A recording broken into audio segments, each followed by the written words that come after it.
So let's talk about post management after a fire. So today I'm here with our field scientist, Will Hatler, and let's talk a little bit about what a person has to be doing when they're dealing with a post-fire management standpoint. Whether you're someone that's in the agency from a rangeland ecologist to someone that may be a rancher on this private ground, or if this was a grazing allotment, what do they kind of have to think about on bringing this back to production for them? So first, let's talk about what a rancher is going to be looking at. Rest is key following a fire. As destructive and damaging as a fire can be, they're also part of the natural cycle on rangelands. They can be regenerative. And so in order to have that regeneration, we need to wait at least a year before we're grazing.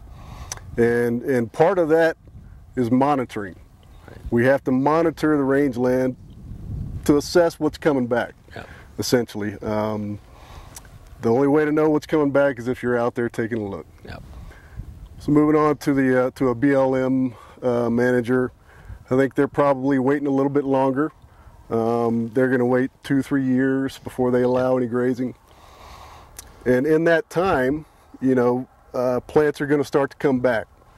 The thing we want to avoid is grazing animals before those plants are ready, because you can just end up right back in the original situation if you don't let those plants regenerate. Right.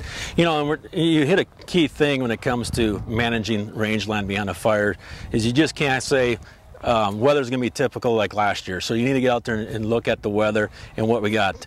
If you look across this landscape here, you can actually see some of these areas where the grasses were growing and some of the sagebrush. So there's a lot of open space here that we have to be thinking about our winter annual grasses coming back and noxious weeds on a program. So we got to be thinking about that. And earlier when we got here, there was an antelope that was coming across the background here.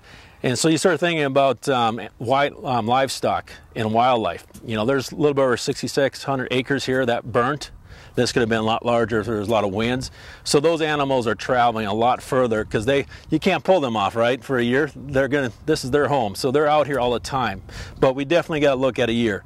If it's a below average winterfall with snow, so we're going to hold them off probably 2 years, maybe, right? That's all part of the monitoring, right? So we've got to pay attention to what's going on. And hopefully we're seeing some native perennial grasses come back. You know, we talked about regeneration.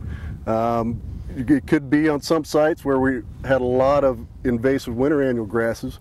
Maybe the fire has caused some of those desirable perennial native grasses to come back. And so hopefully that's the case.